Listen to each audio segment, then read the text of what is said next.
Assalamualaikum warahmatullahi wabarakatuh. Selamat pagi menjelang siang teman-teman semuanya. Yang terhormat Bapak Doktor selaku pengampu mata kuliah pada hari ini.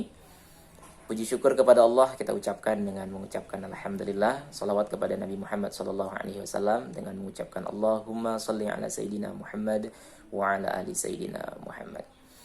Pada kesempatan yang berbahagia ini, saya mewakili daripada kelompok 3 bersama Pak Iko Wibowo ingin mempresentasikan makalah kami yang judulnya adalah metode pembelajaran untuk pencapaian kognitif.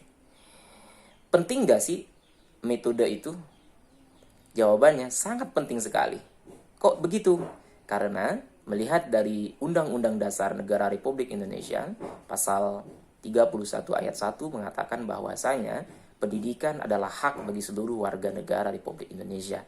Itu artinya pendidikan datang dari latar belakang yang berbeda. Datang dari latar belakang intelektual yang berbeda, datang dari latar belakang sosial yang berbeda, dan datang dari latar belakang spiritual yang berbeda. Itu artinya metode sangat dipentingkan. Tujuannya agar apa yang kita sampaikan di dalam pembelajaran itu bisa diterima oleh semua hal, bisa masuk kepada semua hal, dan tentunya sesuai dengan semua hal. Terus tujuan kegunaan metode salah satunya adalah supaya pembelajaran tidak boring dan untuk efektivitas pembelajaran. Bayangkan saja satu pelajaran yang sangat dianggap sulit misalkan. Contoh di Indonesia, statistika mengatakan ada 3 mata pelajaran yang sangat sulit menurut warga negara kita. Yang pertama matematika, yang kedua bahasa Inggris, yang ketiga fisika. Contoh real misalkan, yaitu bahasa Inggris. Zaman sekarang, anak-anak belajar bahasa Inggris dari SD, SMP, SMA. Mereka belajar bahasa Inggris lebih dari 6 tahun, tapi ketika lulus SMA, mereka tidak bisa berbicara bahasa Inggris. Dan bahkan juga tidak bisa menulis dalam bahasa Inggris. Bahkan sama sekali mereka tidak ngerti bahasa Inggris. Lalu yang salah di mana? Salah satu yang salah adalah metodenya dalam pembelajaran yang salah. Contoh nyata misalkan, di Pare, di kampung Inggris itu, orang cukup 2-3 bulan untuk berbicara bahasa Inggris. Cukup 6 bulan untuk memahami sastra gramatika bahasa Inggris. Kenapa bisa demikian? Karena metodenya tepat. Dari sini bisa kita ambil kesimpulan bahwasanya metode itu sangat penting sekali di dalam pembelajaran. Pada kali ini, fokus kami adalah tentang metode pembelajaran untuk pencapaian kognitif.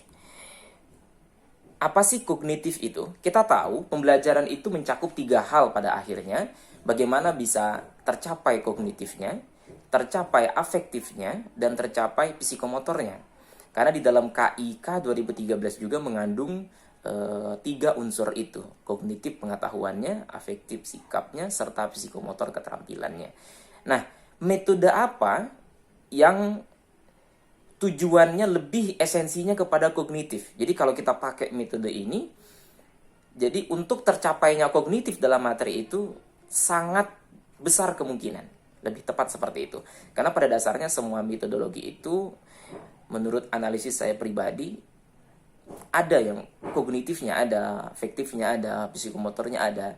Cuman mungkin lebih kepada yang kognitif seperti itu. Kognitif artinya adalah secara bahasa diambil dari bahasa Inggris yaitu cognitive yang artinya mengetahui atau pengetahuan. Sedangkan kognitif menurut istilah kemampuan intelektual yang terdiri dari beberapa tahap mulai dari knowledge, kemudian analisis, kemudian synthesis, dan evaluation. Itu adalah kognitif. Nah, ketika suatu pembelajaran dan tujuannya adalah kognitif siswa, berarti bagaimana pelajaran ini bisa diserap secara pengetahuan oleh siswa tersebut. Misalkan, kita ingin mengajarkan satu materi dalam matematika misalkan, tentang aljabar. Nah, berarti tujuannya adalah bagaimana ini siswa bisa memahami aljabar. Siswa bisa paham aljabar itu, bisa menganalisis aljabar itu, bahkan dia bisa mengevaluasi sendiri tentang aljabar itu. Itu adalah kognitif. Metode apa yang paling tepat untuk pencapaian kognitif ini? Sangat banyak sekali. Salah satunya yang kami muat dalam makalah kami ada dua metode. Yang pertama adalah metode Discover Learning, yang kedua adalah metode Students Facilitator and Explaining. Yang pertama, metode Discover Learning itu sangat tenar sekali, sangat populer sekali di kalangan pengajar tentang metode Discover Learning. Metode ini adalah salah satu model instruksional kognitif dari Jerome Bruner. Metode ini adalah proses mental di mana siswa mampu memaksimalkan suatu konsep atau prinsip. Proses mental yang dimaksud antara lain mengamati, mencerna, mengerti, menggolong-golongkan, membuat dugaan, menjelaskan, mengukur, membuat kesimpulan, dan sebagainya. Nah, dengan teknik ini siswa dibiarkan menemukan sendiri atau mengalami proses mental sendiri, guru hanya membimbing dan memberikan instruksi. Dengan demikian, pembelajaran discovery ialah suatu pembelajaran yang melibatkan siswa dalam proses kegiatan pembelajarannya. Jadi sekarang sudah tidak zaman lagi di mana seorang guru menjadi sentral pembelajaran. Tapi di dalam metode ini adalah di mana guru dan siswa sama aktif di dalam pembelajaran. Bahkan terlihat siswa lebih aktif karena guru hanya merinstruksikan saja, siswa mengamati dan sebagainya dalam metode ini. Sehingga dengan sebab proses seperti demikian, maka kognitif siswa akan sangat terasah di dalam metode ini. Karena dia belajar mengamati, belajar mencerna, menggolongkan. Bagaimana mungkin dia bisa mencerna, menggolongkan, kemudian menganalisis tanpa dia memahami terlebih dahulu. Itu artinya pemahaman siswa itu tercapai di dalam metode ini. Yang kedua adalah metode Students Facilitator and Explaining, di mana dalam metode ini peserta didik bukan hanya sebatas menerima, tapi dia juga menerima dan memberikan. Dia menjadi fasilitator, fasilitas bagi teman-teman sekelasnya, seperti tutor sebaya. Jadi dia paham satu materi yang diberikan gurunya, kemudian dia juga akan membantu menjelaskan kepada temannya yang mungkin belum paham. Nah, dalam metode ini, semua siswa terlibat aktif. Kalau tidak belajar, mengajar. Nanti di akhir baru ditutup dengan penjelasan seorang guru untuk memfinalkan pembahasan yang dibahas materi pada ketika itu. Terlihat dalam metode ini bagaimana seorang siswa, bagaimana mungkin dia bisa menjadi fasilitator bagi temannya kalau pengetahuan atau pemahamannya tidak tercapai. Itu artinya dalam metode ini, kognitif siswa itu tercapai dengan metode ini.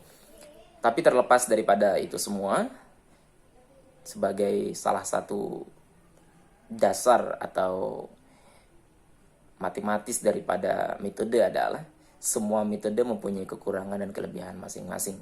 Baik Discover Learning atau Students Facilitator and Explaining, dua-duanya juga mempunyai kelebihan masing-masing, tapi juga mempunyai kekurangan masing-masing. Dari semua metode yang ada, nah dua metode ini adalah salah satu atau salah dua mungkin ya teman-teman, yang dianggap oleh penulis sebagai metode tepat untuk pencapaian kognitif peserta didik. Kami kira presentasi kami cukup di sini. Jika teman-teman semuanya ingin lebih jelas, silahkan dibaca di dalam makalah yang kami tulis. Dan jika masih belum jelas, bisa dipertanyakan.